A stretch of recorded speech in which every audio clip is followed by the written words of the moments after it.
धर्म का तात्पर्य क्या है। आएगा वो दिन भारत फिर से जगत गुरु के पद पर प्रतिष्ठापित होगा। वास्तविकता में तुलसी के द्वारा भी क्या हम संसार की गौणिकता को प्राप्त कर सकते हैं। हमारे वेद निराकार का भी प्रतिपादन करते हैं और साकार का भी प्रतिपादन करते हैं। वस्तु सुख का साधन नहीं हो सकती।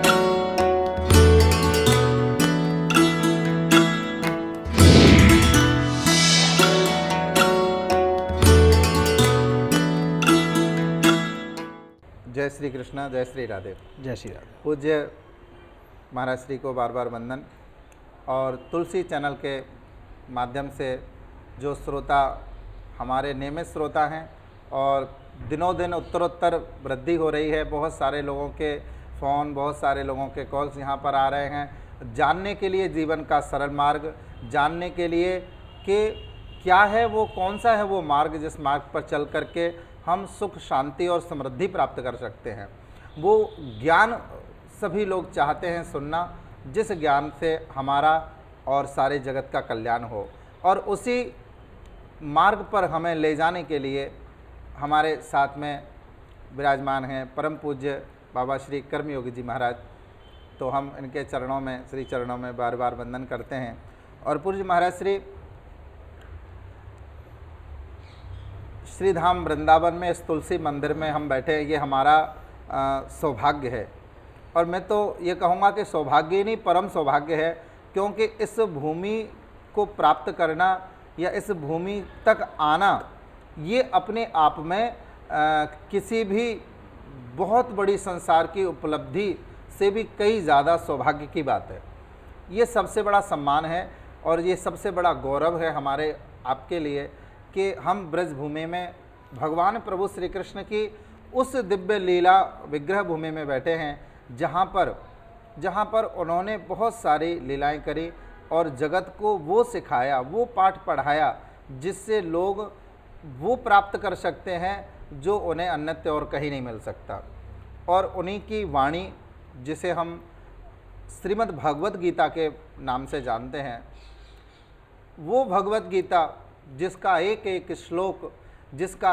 एक श्लोक हमारे जीवन को अज्ञान के अंधकार से निकाल करके उस ज्ञान के, उस सुख के, उस प्रकाश की ओर ले जाता है जहाँ पर सिवाय आनंद के और कुछ नहीं है। तो प्रिय दर्शकों, श्रीमद् भगवत गीता जिसको देश विदेश में लोग शोध कर रहे हैं, शोधार्थी शोध कर रहे हैं और उसके एक एक पंक्ति पर लोग अपना पूर्ण जीवन न्यौछावर कर देते हैं उसके सिद्धांतों पर चलते हुए। हम जानेंगे कि कैसे हम अपने जीवन को सुखी, समृद्ध और किस प्रकार से शांति और प्रेम को प्राप्त कर सकते हैं, कैसे इस जगत में रह करके हम सुख शांति प्राप्त कर सकते हैं। साथ में हमारे पूज्य स्वामी जी विराजमान हैं और उसी श्रीमद् भगवत गीता का एक श्लोक मुझे आज याद आ रहा है और बहुत ही प्रसिद्ध है, सभी लोग उसे जानते हैं, सुना है। सर्वधर्मान परित्यज्य, भगवान ने गीता में कहा है, सर्वधर्मान परित्यज्य मामेकम शरणम व्रज अहम त्वाम सर्व पापेभ्यो मोक्षयिष्यामि मा शुचः। ये अपने आप में श्लोक बहुत सारे प्रश्न भी खड़े कर देता है और बहुत सारी सांत्वना भी। जो ज्ञानी जन हैं उनके लिए संतोष देता है और जो अज्ञानी जन हैं उनके मन में शंका भी पैदा कर देता है। क्योंकि हम तुलसी चैनल के माध्यम से अन्य एपिसोड में हम देखते रहे, जानते रहे, धर्म के बारे में चर्चा करते रहे। अब हम उसी धर्म से जुड़ कर के कैसे अपना जीवन सुखी, समृद्ध और शांतिमय बनाएंगे, ये जानेंगे। महाराज श्री भगवान प्रभु श्री कृष्ण ने अर्जुन को ये समझाते हुए कहा है कि हे अर्जुन, सर्वधर्मान परित्यज्य मामेकम शरणम व्रज। ब्रज भाषा में अगर कहें कि हे कृष्ण, भगवान श्री कृष्ण कहते हैं, हे अर्जुन, तू संसार के सारे धर्मों का त्याग करके तू मेरी शरण में आ जा। और जो मेरी शरण में आ जाता है, जो जीव मेरी शरणागत हो जाता है, मैं उसके सारे पापों को, सारे अपराधों को क्षमा करके उसे मोक्ष की प्राप्ति करा देता हूँ, उसे मोक्ष प्रदान कर देता हूँ। पूज्य महाराज श्री भगवान प्रभु श्री कृष्ण श्रीमद् भागवत में जो पूज्य वेदव्यास जी महाराज ने 18,000 श्लोक लिखे, उसमें 10वें स्कंद में भगवान श्री कृष्ण गोपियों को समझाते हुए कहते हैं जी। कि धर्म की वहाँ पर वो व्याख्या कर रहे हैं और धर्म का उपदेश दे रहे हैं और साथ में उन्हें समझा भी रहे हैं कि गोपियों, स्वधर्मेण निधनम श्रेय, अपने धर्म पर मर जाना चाहिए, अपने धर्म पर मर जाना श्रेयस्कर है, गौरव की बात है, लेकिन किसी भी स्थिति में, किसी भी परिस्थिति में अपने धर्म का मानव को त्याग नहीं करना चाहिए।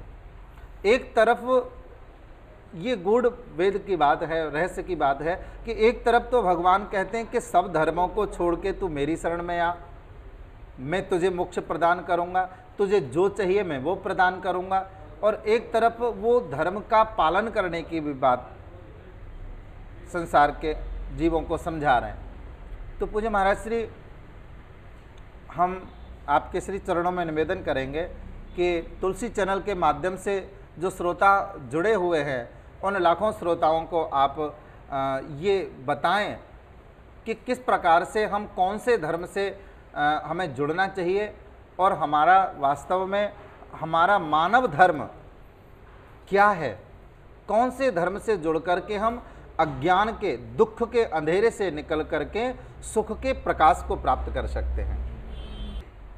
भगवान श्याम सुंदर ने जो अंतिम पड़ाव में ये बात कही है कि सर्वधर्मा परत्यज मामकम शरणम रजो, समस्त धर्मों का त्यागन कर दे, तो यह दो, जब धर्मों की जब बात आती है तो दो भाग में बढ़ जाता है, लौकिक और पारलौकिक। एक जीने का मार्ग देता है, एक जीने से परे का मार्ग देता है।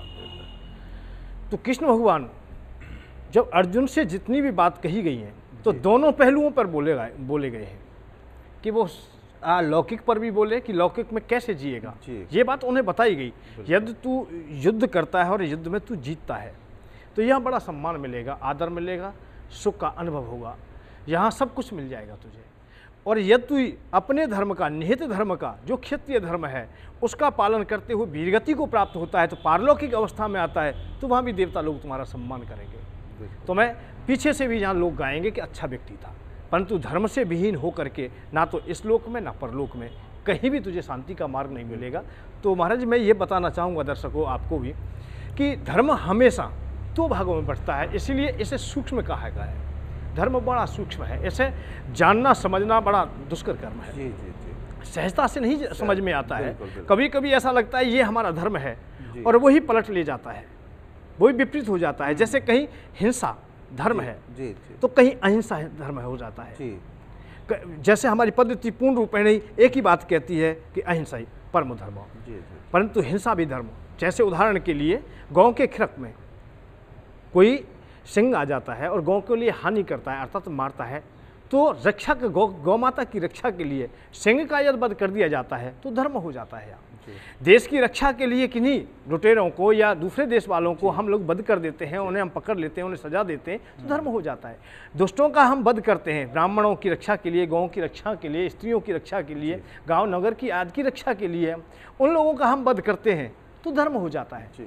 जैसे भगवान जब जब अवतार धारण करते हैं तो दुष्टों का नाश करने के लिए होते हैं, जबकि किसी का वध करना परित्राणाय साधुनामा विनाशाय च दुष्कृताम धर्म संस्थापनार्थ संभवामि युगे। धर्म की स्थापना ही तब होगी जब दुष्टों का नाश हो जाएगा और अच्छे लोग रह जाएंगे और अच्छों की रखवाली हो जाएगी, उनकी सुरक्षा व्यवस्था हो जाएगी। क्योंकि भगवान के द्वारा भी शस्त्र उठाए गए, अर्थात उनको भी मारा गया है।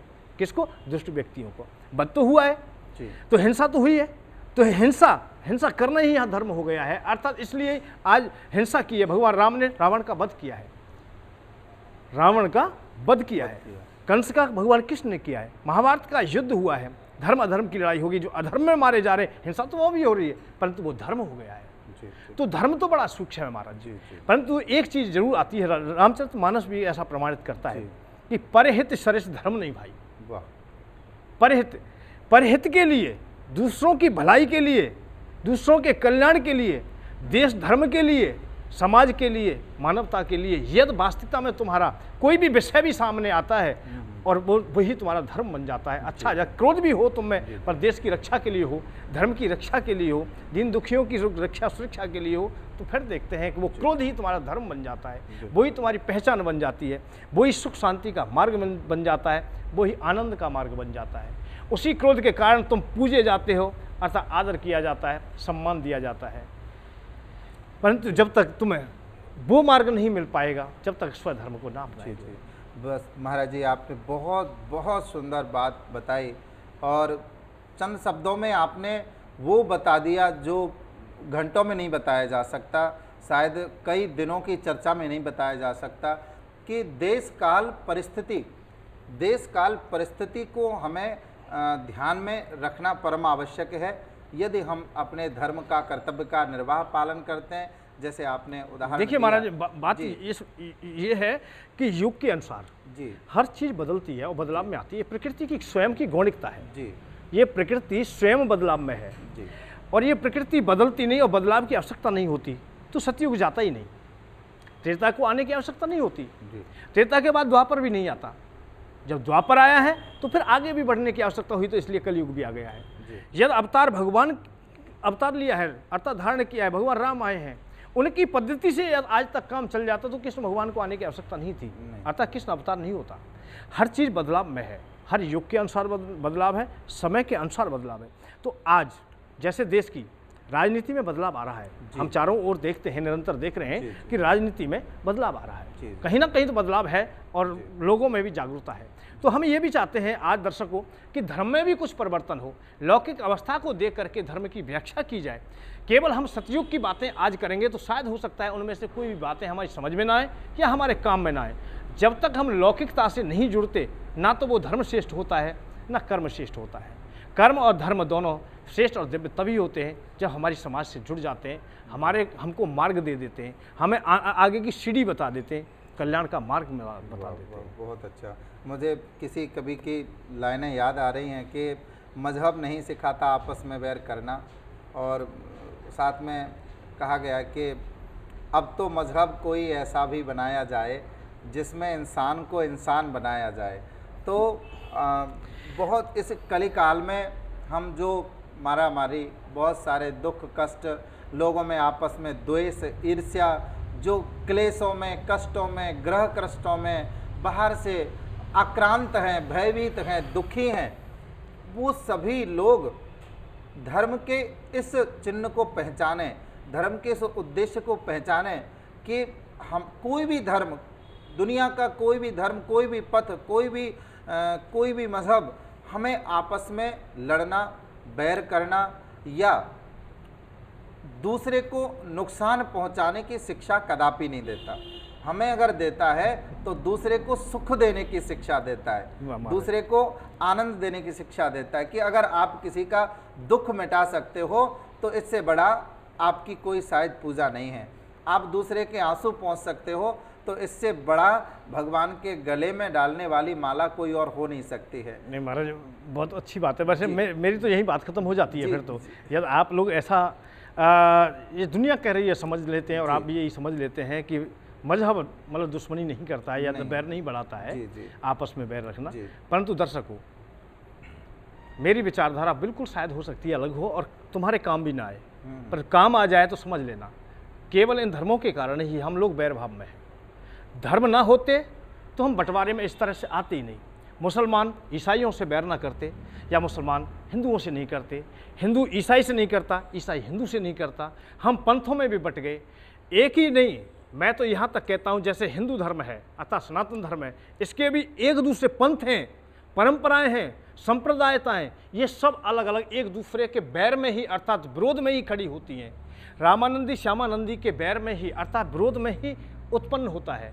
आज भी वक्ता प्रवक्ता यदि कुछ शिष्य इकट्ठे कर लेता है, चंद सिक्के भी इकट्ठे कर लेता है, तो वो महाराज जी फिर दूसरा पंथ ही बनाना चाहता है, दूसरा ही झंडा रखना चाहता है, अपने गुरु के झंडे के तले भी नहीं रहना चाहता है। क्योंकि यदि गुरु के नीचे रहते तो पंथ बनते ही नहीं, क्योंकि सब लोग शिष्य थे, कहीं से भी आप लगाएं वहाँ से ही शिष्य थे।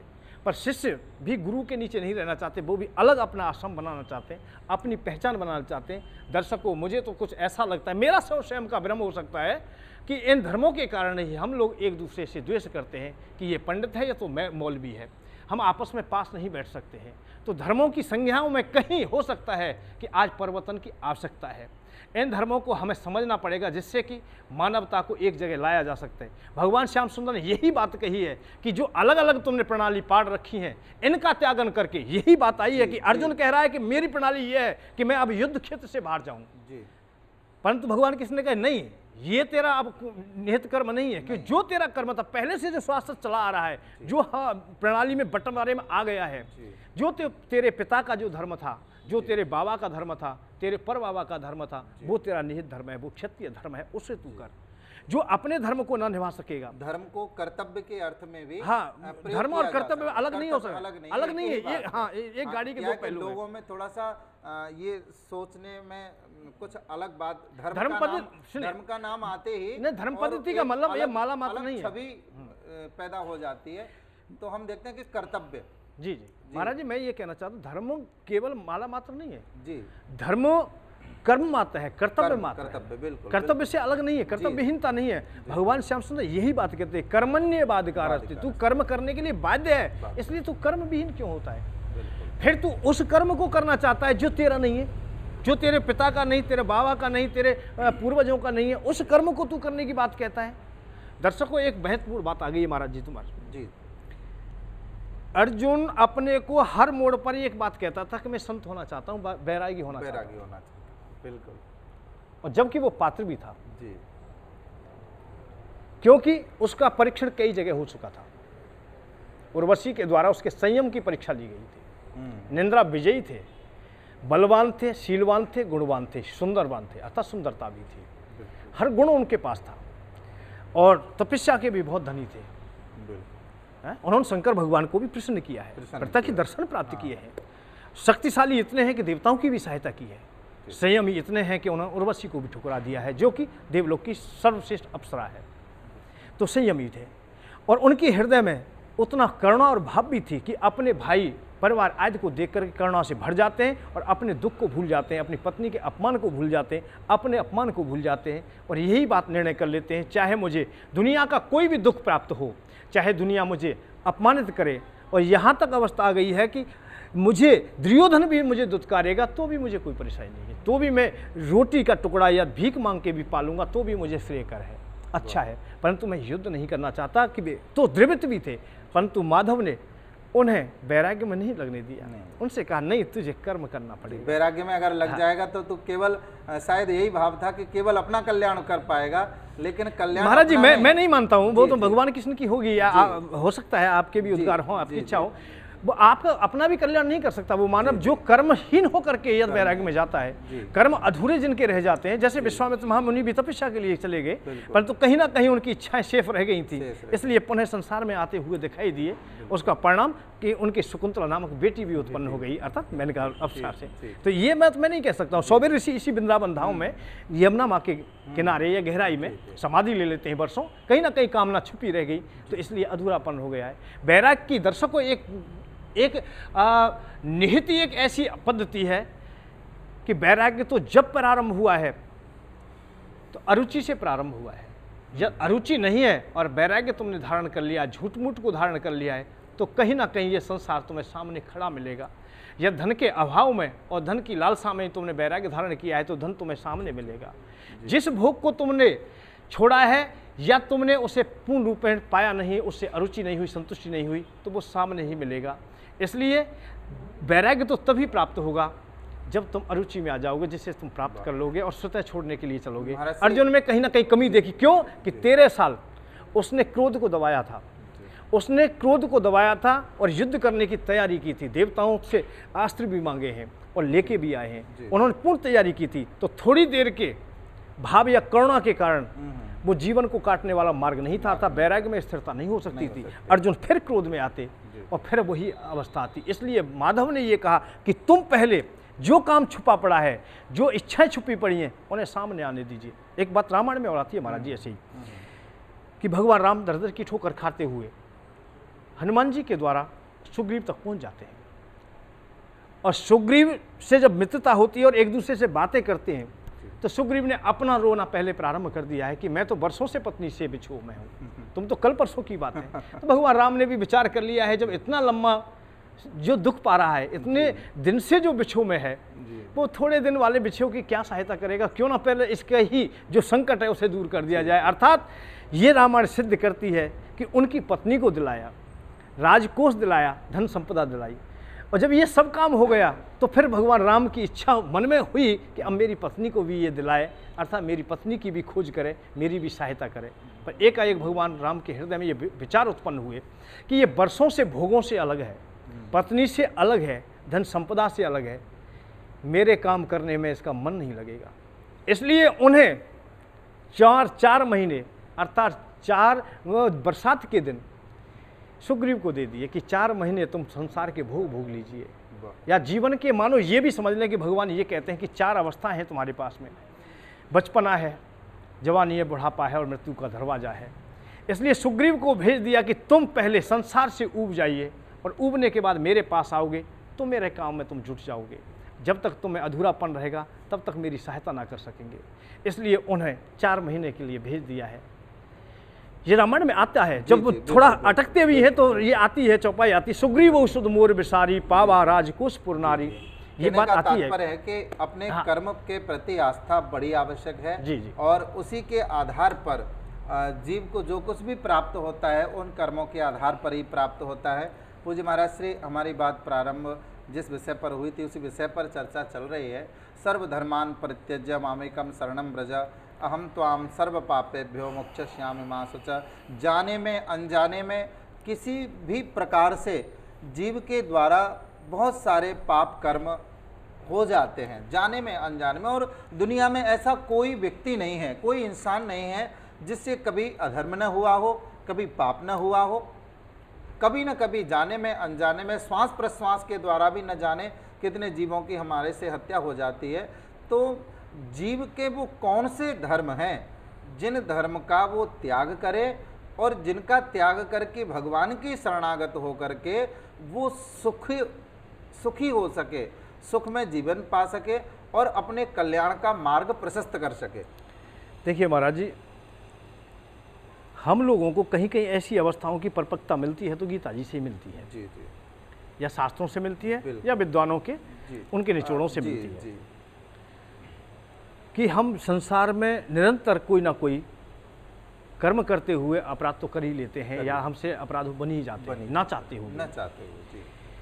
परंतु भगवान श्याम सुंदर ने गीता में यही बात कही है कि तू युद्ध कर ना चाहते हुए, कर तो कर्म तो तुझे करना पड़ेगा, परंतु जो चाह है, जो इच्छा है, उसे मेरे लिए समर्पित कर दे, मेरे लिए न्यौछावर कर दे, मेरे लिए उड़ेल दे। जो उड़ेल देता है, यदि उससे अपराध भी हो गया है, वही बात आती है आपकी सर्वधर्मा परत्यज माम कम शरणं व्रज अहम त्वा सर्वपापाभ्यामी मोक्षयिष्यामि मा शुच। मैं तेरे समस्त पापों को सोख लूंगा, तू यदि इन धर्मों को मेरे लिए समर्पित कर दे, सहज कर दे। जैसे किसान खेती करता है, हल चलाता है, कोई भी काम करता है, अनेकों कीट मारे जाते हैं, उनके घर टूट जाते हैं। जहाँ कीट बसा हुआ है, मिट्टी में दुबका बैठा है, छुपा बैठा है, उसका घर टूट जाता है, उसको भी हानि होती है, वो मर भी जाते हैं या मार दिए जाते हैं। तो परंतु किसान का निहित कर्म है, इसलिए उन कीटों के उस पाप में लिप्त नहीं है उनसे। हाँ, उससे जुड़ाव नहीं है। जी जी। और विशेष बात यह है कि जहाँ कर्तापन हो, कर्म कर रहे हैं या नहीं कर रहे, कर्तापन तुम्हारे हृदय में है कि मैं कर रहा हूँ, तो वहाँ कर्म के बंधन में बन जाते हो।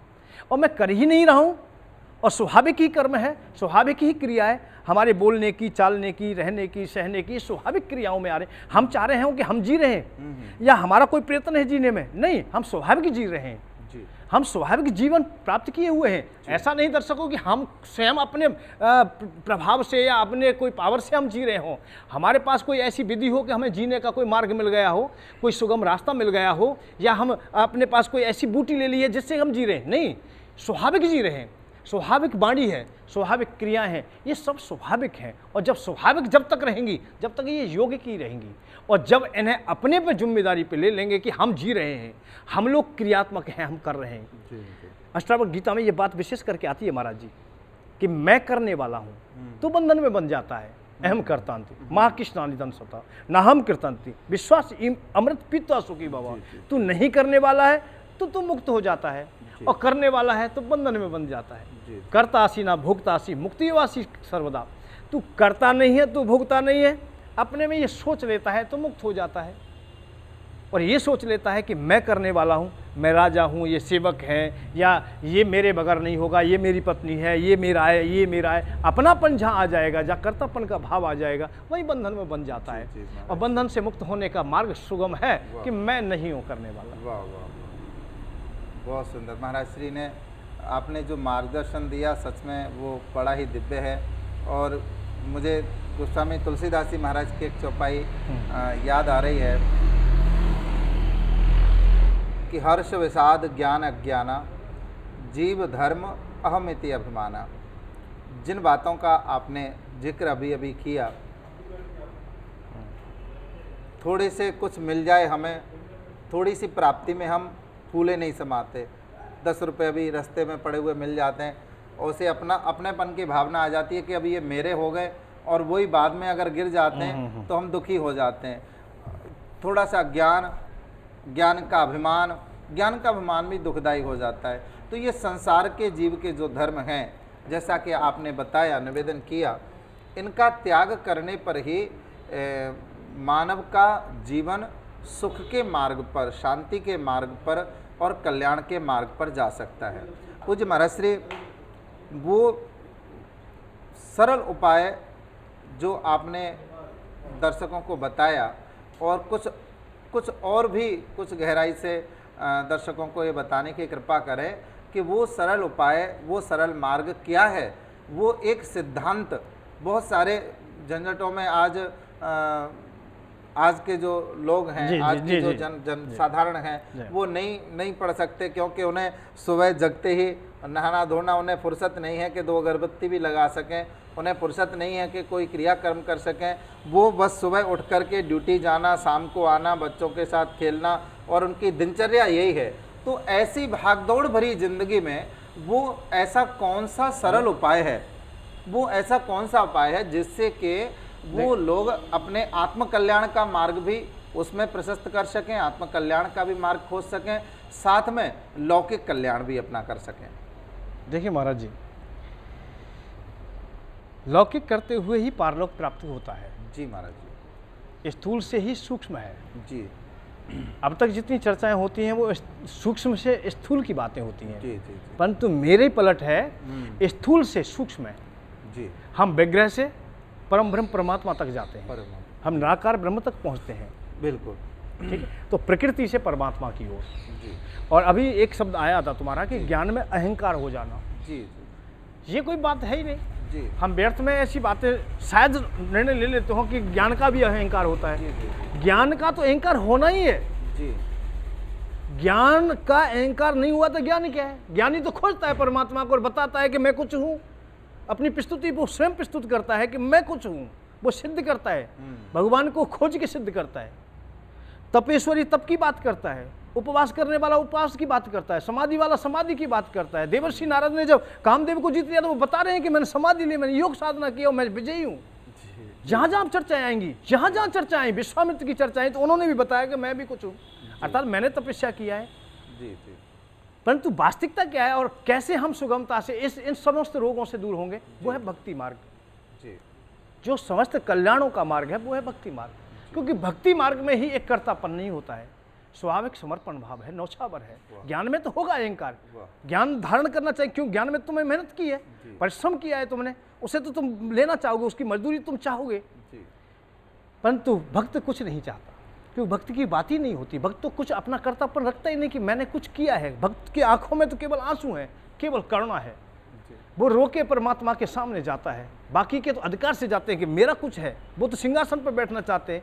भक्त तो समर्पण हो जाता है, चरणों में बैठता है, बैठता भी नहीं, पूर्ण रूपेण अपने को नौछावर कर देता है। जैसे भरत भैया, जटा जूट ऋषि मुन पटधारी, मैं खन कुश साथरी संवारी, अर्थात जो भगवान जमीन पर चल रहे हैं तो मैं कैसे जमीन पर बैठ लूं या मैं कैसे बराबरी में लेट लूं। इसलिए वो पृथ्वी माँ को खोद करके, मैं खन भूमि को खोद करके रहते। तो भक्ति की जिज्ञासा तो नीचे समर्पण है, नौछावर है, उसके पास अपना कुछ नहीं है, सब प्रभु का है। ज्ञानी और भक्त में बहुत जमीन आसमान का फर्क है। ज्ञानी परमात्मा को खोजता है और भक्त परमात्मा को नहीं खोजता, परमात्मा भक्त को खोजता है। ज्ञानी तो परमात्मा को खोजता है और परमात्मा भक्त को खोजता है। तो भक्ति ही एक ऐसा मार्ग है जिसमें सब द्वंद्व खत्म हो जाते हैं। जब तक तो द्वंद्व रहेंगे। मेरी स्वयं का निर्णय है, मैं ये नहीं कहता, मैं तो अपना अनुभव की बात कहता हूँ कि ज्ञान तुम जब पाओगे तो अहंकार होगा तुम्हें, तपस्या करोगे तो अहंकार होगा, धन पाओगे तो अहंकार होगा, पद पाओगे तो अहंकार होगा। और आज तक सब कह रहे हैं भाई धन का अहंकार नहीं होना चाहिए। क्यों नहीं होना चाहिए? क्योंकि रजोगुण है वो, उसमें तो होगा, उसे तो कोई मेट ही नहीं सकता है। वो धन तो जहाँ जाएगा, क्योंकि उसका स्वभाव गुण है कि वो रजोगुण से ही पैदा है। सतोगुण से धन पैदा होता ही नहीं, सतोगुणी धन होता ही नहीं। पहला जब पैदा होता है तो रजोगुण से पैदा होता है। ये प्रकृति जितनी भी जहाँ तक तुम्हारी दृष्टि जाती है उसको महत्व करता है, अर्थात रजोगुण ही कहते हैं। सतोगुण मार्ग में जाता है, अपने को नौछावर कर देता है तो सतोगुण में चला जाता है, परहित में धन लग जाता है, संतों की सेवा में लग जाता है, प्रभु की सेवा में लग जाता है, देश धर्म की सेवा में लग जाता है तो सतोगुणी हो जाता है। जी महाराज, अपने कर्म में लग जाता है तो रजोगुणी हो जाता है, और इससे विपरीत जहाँ कहीं भी जाता है उत्तमोगुणी हो जाता है। धन के तीन ही तो रूप है। तो कहने का आधार है जो प्राप्त करेंगे, संसार की गौणिकता प्राप्त करेंगे, उसमें कुछ ना कुछ तो त्रुटियां सब है। तो इसलिए आप लोग इस बात की चर्चा अब करें ही नहीं कि इससे ये प्राप्त होता है, इससे ये प्राप्त होता है। वास्तविकता यह प्राप्त करना क्या है, भक्ति के अलावा कोई मार्ग नहीं है। इस संसार में जो परमात्मा को पाले और शांति का मार्ग दे दे और अपने हृदय में भी शांति। जिस भक्ति के द्वारा परमात्मा को प्राप्त किया जा सकता है, एक आत्मीय सुख, असीम शांति, असीम आनंद जिससे प्राप्त होता है, वो भक्ति, उस भक्ति को किस प्रकार से प्राप्त किया जा सकता है? वो भक्ति कहीं दुकान पर तो मिलती नहीं है। वो भक्ति कहाँ मिले, कैसे मिले, किस प्रकार से एक साधारण सा व्यक्ति भक्त बने? वो भक्ति अगर उसे अपने हृदय में धारण करनी हो तो उसे क्या करना चाहिए? देखिए, भक्ति की तो एक स्वयं की पहचान है जी, कि वो मांग तो कुछ है नहीं उसकी, जी, स्वयं की कुछ जिज्ञासा नहीं है। जी, भक्त तो देता ही देता है, समर्पण करता जी, है, नौछावर करता है। जब उड़ेलता है अपने को और प्रीतम से जब अपने से जो प्रिय से बिछो समझता है तो वो उसकी वेदना होती है। जी, और जब वेदना होती है तो करुणा होगी, जी, और करुणा में आंसू होंगे। आंसू जब जब ढरकते हैं, क्योंकि भक्त तो बालक है, जी। महाराज श्री, भक्ति ये महतारी है। प्रेम और भक्ति दो अलग तत्व हैं या एक ही? नहीं, एक अलग अलग तो होंगे नहीं। जी, प्रेम भक्ति के बगैर आएगा ही नहीं, जी, और प्रेम के बगैर भक्ति नहीं है। दोनों एक दूसरे से जुड़े हुए, बिल्कुल जुड़े हैं। जी, अलग नहीं हो सकते, थोड़े थोड़े अलग कर दे, ऐसा नहीं। पहले ऐसा नहीं। प्रेम है या पहले भक्ति है? हाँ, ये तो मैं कह ही नहीं सकता। प्रेम के बगैर भक्ति कहाँ से और भक्ति के बगैर प्रेम कहाँ से? जी, ये तो दोनों एक साथ ही समर्पण है। जी, जी, यदि तुम्हारा किसी से प्रेम है वाह, तभी तुम उसके लिए समर्पण हो, नौछावर हो, बिल्कुल। अपने को उड़ेल के रखेंगे, है? वही करुणा है, वही प्रेम है साथ में। जी। ये दोनों ही है, इसको अलग अलग करें ना तो ठीक है। नहीं आप लोग प्रेम से भी भक्ति कह सकते हो जी। और भक्ति से भी प्रेम कह, और प्रेम से तो भगवान कह दिया गया है, जी। राम है केवल प्रेम प्रेम प्यारा। प्यारा। जब प्रेम प्यारा है, प्रेम का नाम ही भक्ति है, भक्ति का नाम प्रेम है। उन्होंने कहा है कि भक्ति के बगैर मुझे कुछ आता ही नहीं। सब कुछ उन्होंने सबको सम्मान दिया, आदर दिया, ज्ञानी को दिया, बैरागी को दिया, वेदों को मानने वाले को दिया, सारा जगत को उन्होंने सम्मान दिया। पर सबसे ज्यादा पुण्य पुण्य सत्य कहूँ तो पाई, मोह सेवक सम प्रिय कोई नहीं। मोह सेवक से ज्यादा प्रेम नहीं जी, किसी से मेरा लगता ही नहीं। मेरा पूछने का तात्पर्य यह था महाराज श्री कि भक्त जब भक्ति करता है तो उसकी कुछ प्रक्रिया होती है।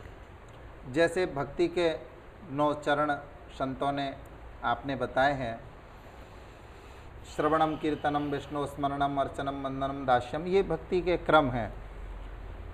पर प्रेम का कोई ऐसा क्रम नहीं है। प्रेम भक्ति का तो एक हम देख करके भी पता लग जाता है कि ये भक्ति कर रहा है, या जो भी है पूजा कर रहा है, हम कहेंगे भक्ति कर रहा है। लेकिन प्रेम तो दिखाया जा सकता ही नहीं, प्रेम तो केवल महसूस किया जा सकता है, शायद मेरा ये विचार है। और प्रेम का कोई नियम भी नहीं है। नियम भी नहीं, नियम भी देखिए नहीं महाराज, है। ऐसा आ जाता है, भक्ति संक्षेप में आ बहुत जाता है। सारे जी, भक्ति मार्ग में बड़ा संक्षेप बात है। जी, जी, जैसे सरलता से समझाया जाए, जी, जी, राग बिल्कुल, एक क्या राग, श्रोताओं को हाँ, सरलता से हाँ, उनका मार्गदर्शन हो सके, मेरा यही उद्देश्य है। जी, राग और अनुराग, जी, किसी भी चीज का राग। जी, अच्छा, गाना ही करते हैं आप लोग, जी, भजन करते हैं तो राग में करेंगे तो बड़े बड़े संगीतों की आवश्यकता है, वाद्यों की आवश्यकता है, ढोलक की आवश्यकता है, झांझ की आवश्यकता है, एर्गोन क्या क्या है, बांसुरी बजाने की आवश्यकता है, बहुत चीज़ों की है, क्योंकि राग में बोलेंगे और कहीं त्रुटि ना हो जाए, एक शब्द की भी त्रुटि ना हो जाए, ये भी ध्यान रखना पड़ेगा। बिल्कुल। तो राग है, राग तो राग रसोई पागड़ी समय पाए बन जाए तो बन जाए, नहीं तो नहीं। जी जी जी। अब दूसरा पहलू है अनुराग, जी, वो बना हुआ है, उसमें तो त्रुटि है ही नहीं, है ही नहीं। उस क्योंकि वो प्रेम से सना हुआ है, वो क्रिया से सना हुआ है। राग क्रिया से है और वो प्रेम से है जी वो उसमें तो उड़ेलता जा रहा है, मूक भी हो गया है तो भी छलक रहा है जी और बोल रहा है तो भी छलक रहा है, जी। क्योंकि उसे तो प्रभु सुन रहे हैं, उसे तो भगवान देख रहे हैं। राग को तो तुम्हारे को संसार वाले देखेंगे, क्योंकि वो क्रिया से जुड़ा हुआ है, संसार से जुड़ा हुआ है, और प्रेम को हमेशा परमात्मा देखता है। वाह। और प्रेम की भक्ति में कहीं त्रुटि होती नहीं, जहाँ बैठेंगे, जहाँ उठेंगे, कैसा भी क्रिया करेंगे, सब प्यारा है। इसीलिए तो माधव को हम लोग आज कैसे भी देख लेते हैं, अपना मान लेते हैं। वृंदावन में आने वाले संत जितने भी हैं उन्हें अपना बालक तक कह दिया है। सूरदास बाबा मोहन कहते हैं, उन्हें बढ़ने ही नहीं देते, छोटा कहते हैं कि मेरी गलियों में है, ब्रज धूल में है। ब्रज रसखान बाबा धूल में खेलते हुए देखते हैं, उन्हें कभी उन्हें ईश्वर ऐसा लंबा कही नहीं, अपना माना। जहाँ प्रेम है, जहाँ अनुग्रह है। धूर भरे अत सोवत श्याम जो कैसी बनी शेर सुंदर चोटी, और खेलत खाते फिरे अंगना पग पैजनी बाजत पीरी का छोटी। वाछब कुरस खान बिलोकत, वो देख रहे हैं, वो अनुभव कर रहे हैं कि मेरे माधव आज भी धूल में है। माखन का और रोटी का टुकड़ा लगा हुआ है, धूल में सनी हुई रोटी को खा रहे हैं। अब यहाँ पवित्रता या स्वच्छता की भी बात नहीं, यहाँ तो केवल प्रेम की बात है। कोआ हाथ से ले जाए, कागभूषण जी ले गए तो आनंद आ गए। वाछब कुरस खान बिलोकत भारत काम कला निज कूटी, काग के कहा कहिए हरे हाथ सो ले गए माखन रोटी। तो यहाँ तो प्रेम की बात है, यहाँ इतना ही है, यहाँ क्रियात्मक है ही नहीं। यहाँ ब्रज धूल की महिमा है, धूल में लौटेंगे, इतना ही तुम्हारा प्रेम उमड़ेगा, इतना ही प्रभु को तुम प्यारे होंगे, इतना ही माधव तुम्हें अपनाएंगे। यहाँ ब्रज की महिमा है। ब्रज धूल ही प्राण से प्यारी लगे। प्राण से ज्यादा क्या प्यारा है इस दुनिया में, कहीं भी चले जाइए, हमें तो कोई वस्तु दिखाई नहीं देती, सब कुछ दे देता है। पत्नी भी जाने वाली है, चली भी जाए, परंतु मुझे ना जाए। कहीं आग लगी है घर में और दोनों बाप बेटा जल रहे हो तो पहले अपने को बचाने का प्रयत्न करें, ये नहीं कि बेटा को फेंक दे और आप रह जाए भीतर। जी जी जी। बहुत कठिन बातें हैं। जी जी पैसा बहुत प्यारा है जी, परंतु यह सबसे ज्यादा जब कोई भी निर्णय आता है तो अंतिम में प्राण ही आते हैं। जी या असाध्य रोग भी किसी अंग में हो जाए तो अंग काटने की भी बात हो जाती है। मेरे हाथ को काट दीजिए पर मुझे बचा लीजिए, जी जी, बस मेरे पैर को काट दीजिए, प्राण नहीं जाने चाहिए पर मुझे बचा लीजिए। जी जी। परंतु यहाँ ब्रजवासियों ने क्या किया, ब्रज धूल ही प्राण सो प्यारी लगे। प्राण चले जाए पर ब्रज धूल ना जाए, अतः ब्रजवास ना जाए, ब्रज का रहना ना जाए, ब्रजवासियों की झूठन ना जाए, ब्रजवासियों का प्रसाद ना जाए। हमें केवल चाहिए तो यही चाहिए, अपना साथ चाहिए। विशेष यही बात रसखान बाबा ने कही, मानस हो तो वही रसखान, बसों ब्रज गोकुल गाम के ग्वारण, और पाहन हो तो वही गिर को जो धर्यो कर छत पुरंदर कारण, और जो खग हो तो बसेरो करो। रसराज जी, आप तो रसराज हैं जी महाराज श्री। रसखान बाबा ने तो यहाँ तक कहा कि मुझे कीट पतंग पशु पक्षी बना देना, मुझे पाहन पत्थर बना देना, जड़ वस्तु बना देना। ऐसा न पुण्य कियो कोई जो मानव जन्म मिले ब्रज में, जो को रसकों के टुकड़ा खाने मिले तो स्वान बनूं ब्रज मंडल में, स्वान भी बन जाऊं तो भी कोई बात नहीं। यहाँ तक अवस्था आ जाए भक्ति की, केवल ब्रजवासी कह सकता है इस भाषा को, ब्रजवासी के अलावा और कोई बोल ही नहीं सकता है। कहीं भी चले जाए कोई कहा ही नहीं, सब मुक्ति की बात करते हैं, सब अपने अपने अहंकार की बात करते हैं कि हम मुक्ति वाले हो, हम जन्म मरण से दूर हो, हम कहते हैं, परंतु हम कहते हैं इस धूल में ही रहे, हम ब्रज को छोड़ के जाए ही नहीं। बिल्कुल। भक्त महाराज श्री, बहुत बहुत सुंदर, हृदय को स्पर्श करने वाली आपने बात कही है। और वास्तव में आप जैसे संतों का, भक्तों का, ब्रज भूमि के प्रेमियों का ये भाव है, और ये प्रेमी ही कह सकता है, कोई दूसरा नहीं कह सकता, क्योंकि प्रेमी सिर्फ देता है, बदले में मांगता नहीं। और प्रेमी कह सकता है कि मुझे मोक्ष नहीं चाहिए, मुझे स्वर्ग नहीं चाहिए, मुझे अगर चाहिए तो जन्म जन्मांतर तक तेरे चरणों की प्रीति ही चाहिए मुझे। जैसे कबीरदास जी ने कहा है कि आया बुलावा राम का, दिया कबीरा रो। तो कहते भक्त तो जाना ही नहीं चाहता, भक्त तो हमेशा प्रभु के, अपने इष्ट के, अपने प्रेमी के चरणों में ही रहना चाहता है। और यही इस ब्रज भूमि की विशेषता है। ब्रज भूमि जो प्रेम से ओतप्रोत है, जहाँ कण कण में राधा कृष्ण वास करते हैं, जहाँ पर हर पत्ते पत्ते में भी राधा और कृष्ण का रूप देखा जाता है, जहाँ वृक्षों के अंदर भी ऋषि मुनि महात्मा तपस्या कर रहे हैं, तपस्या में बैठे हैं, ऐसा प्रेमियों का भाव देखा जाता है। वास्तव में ये प्रेम धन्य है और धन्य है ये प्रेम का तत्व, जिस प्रेम को प्रभु के चरणों में समर्पित करके मानव जीव वो प्राप्त कर सकता है, वो प्राप्त कर सकता है जो अन्य किसी भी मार्ग के द्वारा प्राप्त नहीं किया जा सकता। मुक्ति से ऊपर भी, मुक्ति से ज़्यादा जो सुख जी, मुक्ति से ज़्यादा सुख और आनंद जहाँ पर प्राप्त होता है वो है प्रेम, वो है भक्ति। और वो भक्ति, वो प्रेम जिसका अपने शब्दों के द्वारा आपने हमारे तुलसी चैनल के माध्यम से देख रहे दर्शकों को बखूबी साक्षात दर्शन कराए और उन्हें मार्गदर्शन कराया कि वास्तव में प्रेम क्या है, क्या प्राप्त करना चाहिए, जीव को क्या करना चाहिए, क्या नहीं करना चाहिए। और प्रेम के तत्व के द्वारा आपने जन जन को सुख की और आनंद की राह दिखाई। पूज्य महाराज श्री, जितना धन्यवाद किया जाए शब्द नहीं मेरे पास में, उतना ही कम है। और वास्तव में संतों का जीवन, प्रिय दर्शकों, संतों का जीवन ही परोपकार के लिए होता है और ये इनके सरल हृदय की ही विशेषता है, संत हृदय की ही विशेषता है। जो गूढ़ बातें आपको लाखों करोड़ों रुपए खर्च करने के बाद में, जंगल की खाक को छानने के बाद में भी जो ज्ञान, जो भक्ति, जो प्रेम तत्व आप नहीं जान सकते, वो प्रेम तत्व, वो भाव तत्व, वो भक्ति तत्व आपको ऐसे दिव्य संत और महापुरुषों के चरणों में इनकी वाणी श्रवण करके प्राप्त होता है। तो बहुत आनंद आया पूज्य महाराज श्री, और आपके चरणों में बार बार कोटि कोटि वंदन, आपका बहुत बहुत आभार। मैं सभी दर्शकों से निवेदन करूंगा कि पुनः तुलसी टीवी के माध्यम से हम ऐसे ही भक्ति, ऐसे ही ज्ञान, ऐसे ही वैराग्य और ऐसे ही सुख शांति और समृद्धि को, अपने सुख की राह दिखाने वाले ऐसे संतों के द्वारा अपना मार्गदर्शन लेते रहेंगे और आपसे पुनः पुनः भेंट होती रहेगी। और तब तक देखते रहिए तुलसी टीवी। जय श्री कृष्णा, जय श्री राधे। जय श्री राधे। धर्म का तात्पर्य क्या है? आएगा वो दिन, भारत फिर से जगत गुरु के पद पर प्रतिष्ठापित होगा। वास्तविकता में तुलसी के द्वारा भी क्या हम संसार की गौणिकता को प्राप्त कर सकते हैं? हमारे वेद निराकार का भी प्रतिपादन करते हैं और साकार का भी प्रतिपादन करते हैं। वस्तु सुख का साधन नहीं हो सकती।